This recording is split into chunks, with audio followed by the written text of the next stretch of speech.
Kamusta mga kadunong mundo?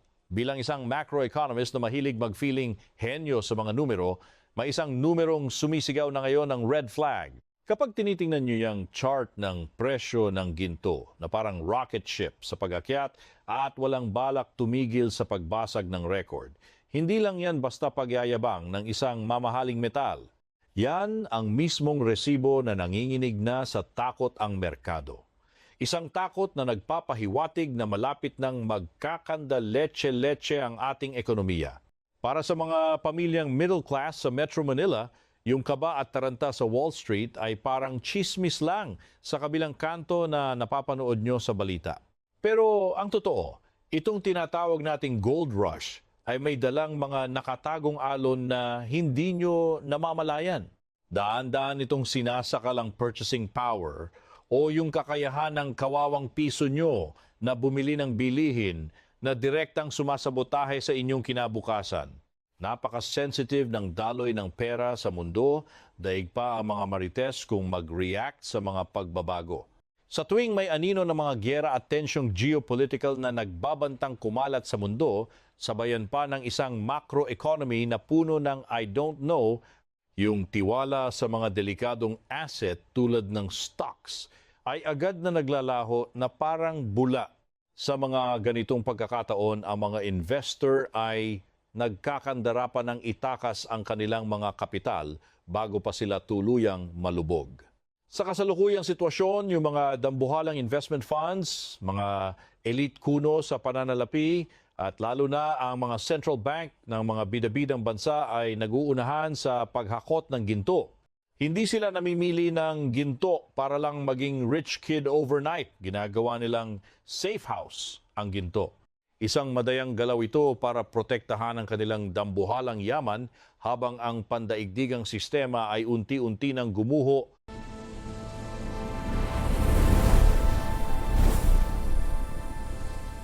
Ang ginto, sa loob ng libu-libong taon ng sibilisasyon, ay laging nagsisilbing huling salbabida kapag ang sistema ng perang papel at ang kaayusan ng mundo ay nyanig ng matinding krisis. Kapag ang buong mundo ay nag-aagawan na sa salbabidang yan, isa itong tahimik pero napakalinaw na pag-amin, naghahanda na sila sa dambuhalang bagyo sa ekonomiya. Isang bagyong walang sasantuhin, kahit gaano pa ka-feeling matatag ang bansa mo. Para mas magets nyo ang sitwasyon, kailangan nating silipin ang tinatawag na fear index ng merkado.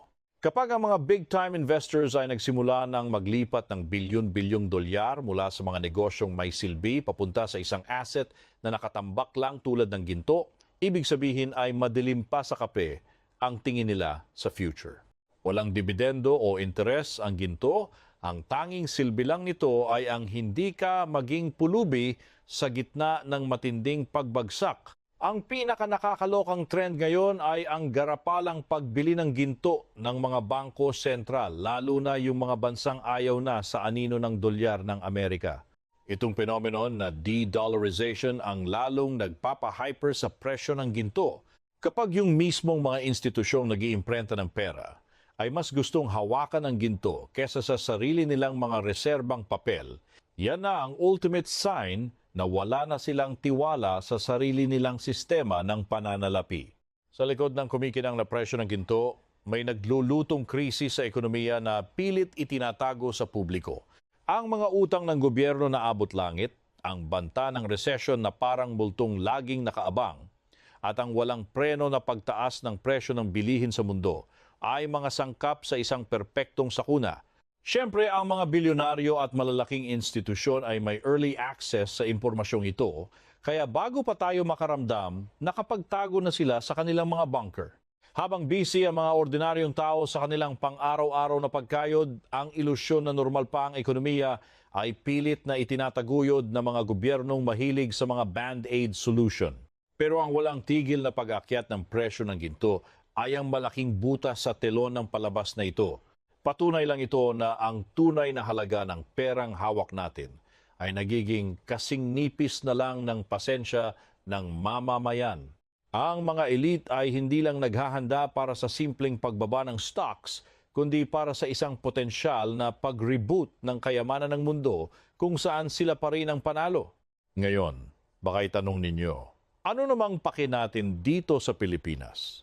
Dahil sa pagiging bansang lubos na nakadepende sa pandaigdigang kalakalan at padala ng mga OFW, hindi tayo immune sa mga pagyanig na ito.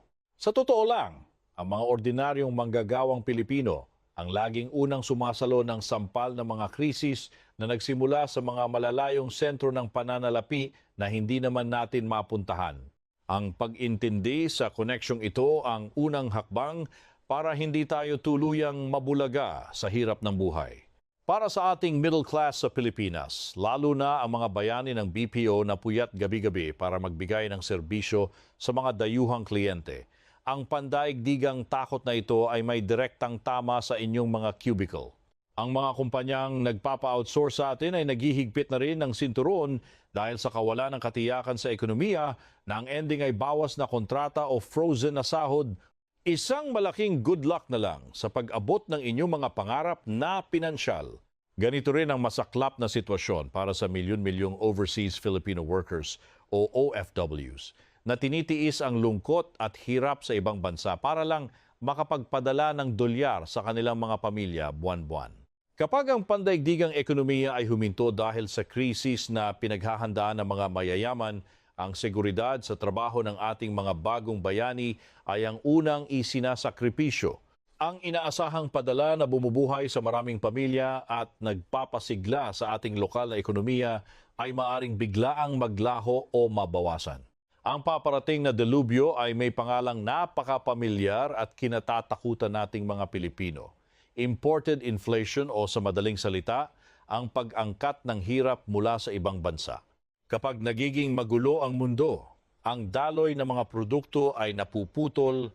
Dagdag pa rito, sa panahon ng krisis, ang dolyar ng Amerika ay lalong nagmamahal dahil doon tumatakbo ang mga takot na investor na nagreresulta sa matinding pressure at pagkalunod ng ating sariling pera. Dahil sa mga panggigipit na ito mula sa labas, ang ating Philippine peso ay walang choice kundi ang harapin ang matinding pagbulusok ng halaga o depreciation.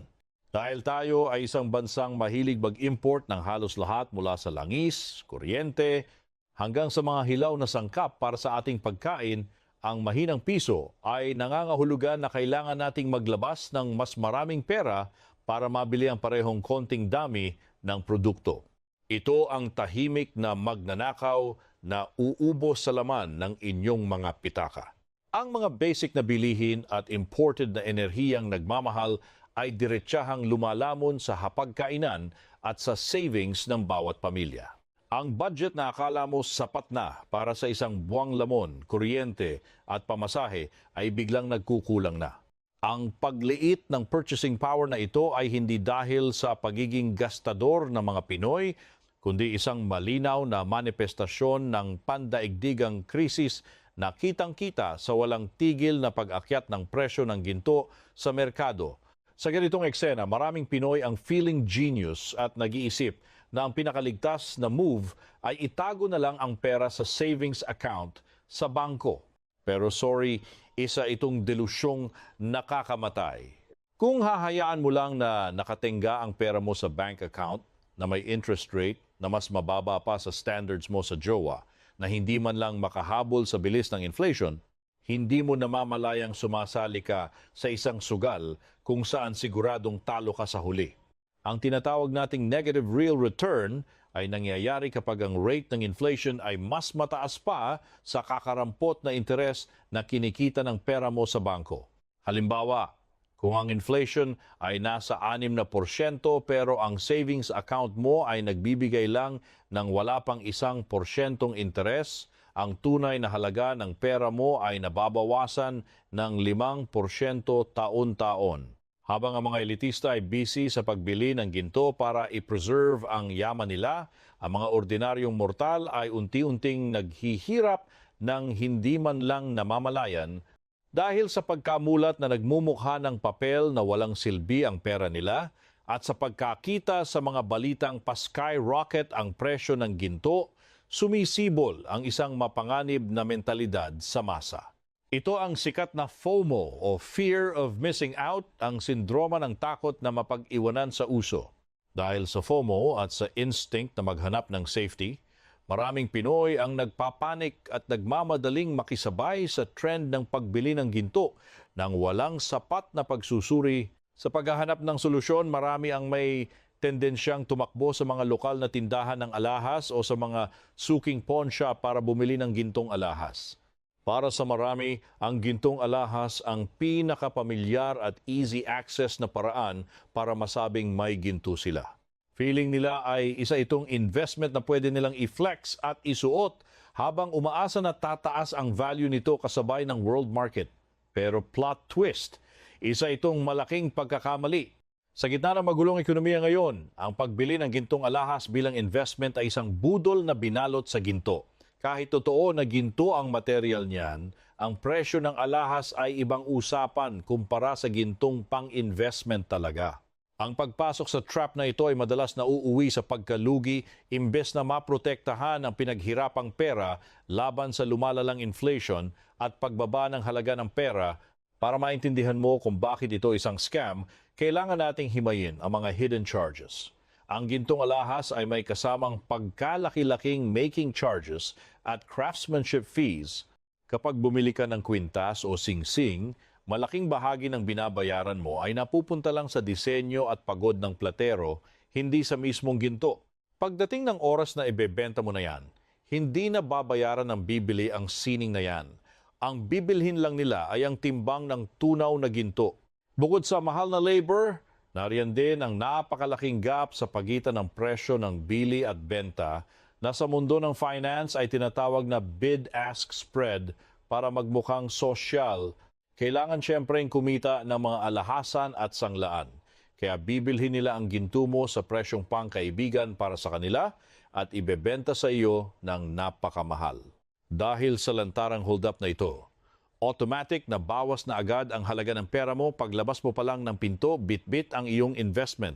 Dahil sa mga nakatagong bayarin at malaking spread, ang gintong alahas ay nagiging isang napakagandang pabigat o liability sa maikling panahon imbes na maging proteksyon laban sa krisis.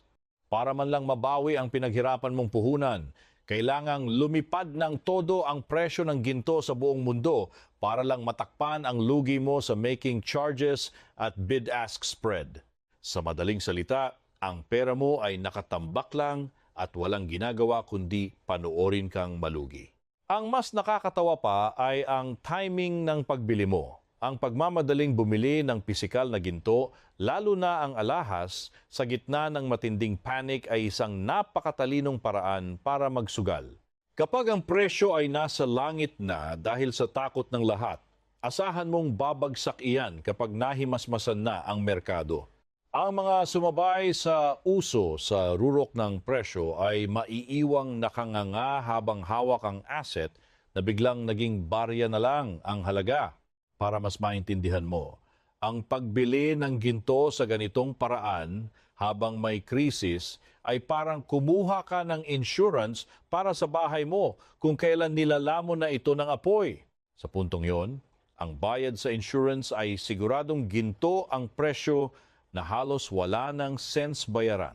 Imbes na iligtas ka, ang gastos na ito ay lalo lang magpapabaon sa iyo sa hirap habang pinapanood mong maubos ang iyong mga naipon. Imbes na maging sunod-sunuran sa nagpapanik na karamihan, ang sining ng pag-iingat ng yaman sa gitna ng gulo ay nanggigangailangan ng utak na hindi mabilis uminit. Bilang isang macroeconomist, lagi kong sinasabi na ang emosyon ang pinakamalaking kaaway ng mga nagmamarunong sa investment. Kailangan nating dedmahin ang ingay ng mga marites sa merkado at mag-focus sa mga basic na prinsipyo ng risk management kung ayaw nating maglaho ang ating pera. Ang tunay na diskarte ay hindi makukuha sa pagbuhos ng lahat ng iyong ipon sa iisang bagay na sikat lang dahil sa hype. Ang paggawa nito ay parang paglalagay ng lahat ng itlog mo sa isang basket na hinahampas na nga ng bagyo, inuuga mo pa. Ang totoong pagpapalago ng yaman ay nangailangan ng disiplinadong paghati-hati ng panganib sa iba't ibang investment na hindi sabay-sabay na bumabagsak kapag minalas.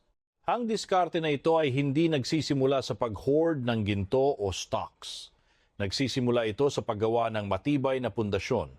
Ang pagbuo ng emergency fund para sa mga panahong malas ka talaga. Ang pondong ito ay dapat cash na madaling mahugot at dapat sapat para hindi magutom ang pamilya mo kapag bigla kang nawalan ng trabaho, nagkasakit o kapag presyong ginto na pati ang mga bilihin sa palengke. Matapos mong ma-secure ang emergency fund mo, kung meron ka nga niyan, ang susunod na henyo na move ay ang pag-iba-iba o diversification ng iyong mga daloy ng pera patungo sa mga investment channels na kunwari ay kayang talunin ang inflation sa mahabang panahon. Ang layunin dito ay gumawa ng isang portfolio na naglalaman ng mga asset na kumikita raw tulad ng real estate, bonds at yung mga piling-piling stocks ng mga matatag na kumpanya. Sa pamamagitan nito, ang pagbaba ng halaga ng isang asset ay baka sakaling mabawi ng pagtaas ng iba imbes na sabay-sabay silang lumubog. Ngayon, kung pagkatapos ng malalim na pagsusuri ay nagdesisyon ka pa ring pumili ng ginto bilang isang ligtas na kanlungan para sa yaman mong barya-barya, mahalagang gawin ito ng tama. Ang ginto ay hindi dapat tingnan bilang isang paraan upang mabilis na yumaman, kundi bilang isang insurance policy para sa portfolio mong baka bukas ay wala na. Ito ang magiging panlaban mo kapag ang lahat ng iba pang pamumuhunan mo ay bumabagsak na dahil sa kung anong krisis sa pandaigdigang sistema ng pananalapi na hindi mo naman talaga naiintindihan. Bilang isang patakaran sa makroekonomiya na madalas nating balewalain, ipinapayo na maglaan lamang ng isang maliit at compact na porsyento ng iyong kabuuang investment portfolio para sa ginto. Karaniwan, ito ay nasa pagitan ng 5 hanggang 10% lamang, hindi yung ibebenta mo na pati kaluluwa mo. Ang maliit na porsyentong ito ay sapat na upang magbigay ng proteksyon sa panahon ng krisis nang hindi isinasakripisyo ang potensyal na paglago ng iyong yaman na maaari sanang ibigay ng mga productive assets tulad ng mga negosyo o bahagi sa mga matatag na korporasyon. Paano nga ba dapat bumili ng ginto ang isang ordinaryong mamumuhunan na gaya mo? Sa halip na magpabudol sa mga alahas na may pagkataas-taas na patong, dapat tayong lumapit sa ginto sa pamamagitan ng mga malinaw at transparent na instrumento sa pananalapi. Ang paggamit ng mga modernong plataporma ay nagbibigay daan sa atin upang mamuhunan sa ginto nang hindi na kailangang mag-alala kung saan itatago ang mga pisikal na metal sa loob ng bahay na isa ring malaking paanyaya sa panganib at magnanakaw. Isa sa mga pinakamatalinong paraan upang mag-invest ay sa pamamagitan ng Gold Exchange Traded Funds o ETFs at mga Gold Fund Certificates. Ang mga instrumentong ito ay sumusubaybay sa tunay na presyo ng ginto sa pandaigdigang merkado at maaaring bilhin at ibenta na parang mga ordinaryong shares of stock. Mayroon itong napakababang transaction fees at walang kung ano-anong making charges, kaya mas sulit ang makuha mong halaga kumpara sa pakikipagtawaran mo sa mga pawn shop. Kung mas gusto mo talagang mahawakan ang pisikal na ginto, ang pinakamagandang opsyon ay ang pagbili ng mga standard gold bars o mga gintong barya na gawa ng mga kinikilalang mints at institusyon. Ang mga ito ay ibinebenta ng may kakarampot na patong lang sa ibabaw ng spot price ng ginto. Wala silang kasamang bayad para sa sining o disenyo na wala namang pakialam ang merkado. Madali rin silang ibenta sa buong mundo dahil mayroon silang pamantayang sukat at timbang na kinikilala ng mga internasyonal na merkado ng pananalapi. Mahalagang tandaan na ang pamumuhunan sa ginto sa tamang paraan ay tungkol sa pagpapanatili ng yaman, hindi sa pagsusugal na parang nasa kasino ka. Ang mga namumuhunan na bumibili ng papel na ginto o standard na ginto ay nakatutok sa pangmatagalang proteksyon, samantalang ang mga nagmamadaling bumili ng gintong alahas dahil sa hype ay kadalasang nagiging biktima lang ng speculation game. Sa larong ito ng espekulasyon, ang mga taong walang sapat na kaalaman sa macroeconomics ang palaging nauunang maging talunan. Sa madaling salita, itong gold fever na to ay hindi dapat ituring na shortcut para maging instant milyonaryo.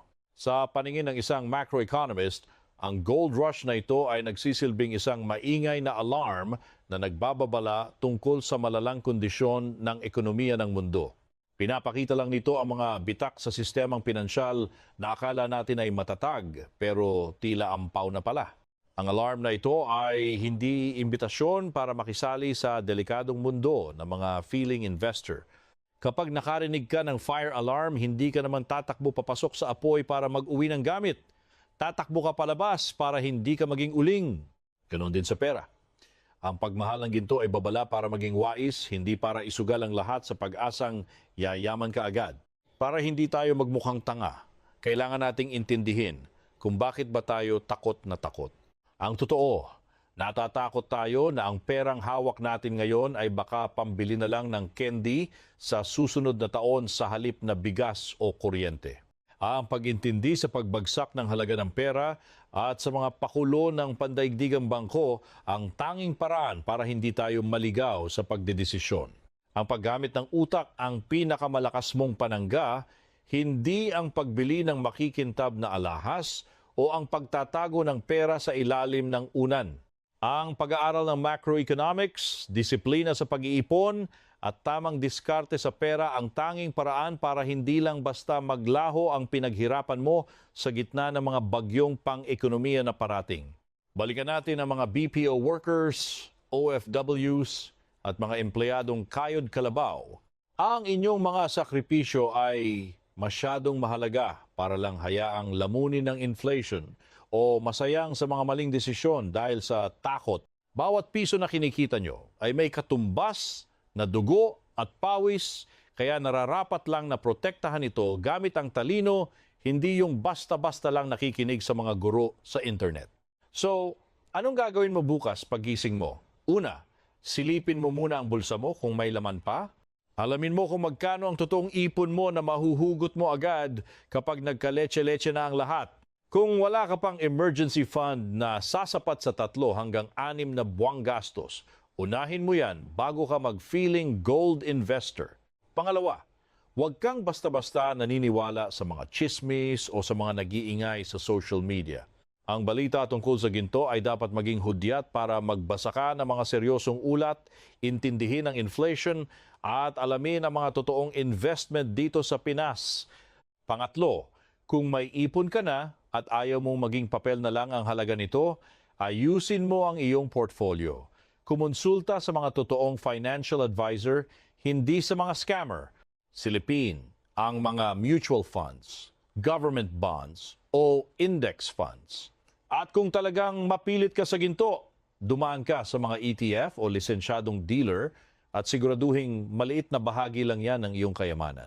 Ang pagpapalago ng pera ay isang marathon, hindi sprint para sa mga nagmamadali. Ang paiba-ibang presyo ng ginto ngayon ay hamon lang sa mahabang script ng ekonomiya na akala mo ay teleserye. Ang mga tunay na wais at hindi nabubudol ay yung mga may long-term vision, hindi yung mga nagpapanik na parang katapusan na ng mundo. Kahit mukhang nakakakilabot ang mga balita sa global market, tandaan nyo na ang ekonomiya parang ex mo lang, marunong bumangon at mag-adjust.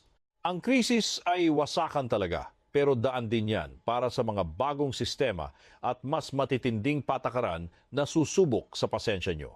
Ang goal mo bilang bida sa sarili mong buhay ay siguraduhin ang bulsa mo ay hindi butas para makatawid ka mula sa wasak era hanggang sa pagbangon era.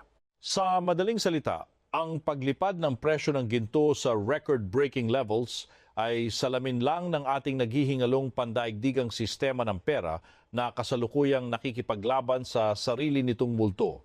Paalala lang ito na ang value ng papel na pera ay nakadepende lang sa trust issues natin at kapag nawala ang tiwala, balik sinauna ang mga tao sa ginto. Uulitin ko para sa mga nasa likod. Ang pagbili ng gintong alahas habang nagpa-panic buying ang lahat ay hindi investment. Isa itong napakamahal na maling desisyon na lalong uubos sa ipon mo. Huwag mong hayaang pagkakitaan ang takot mo ng mga tinderang kumikita naman talaga kahit ano pang mangyari sa presyo ng ginto sa mundo. Ang tunay na flex ay ang pag-intindi sa macroeconomics, hindi ang pagpapakitang tao.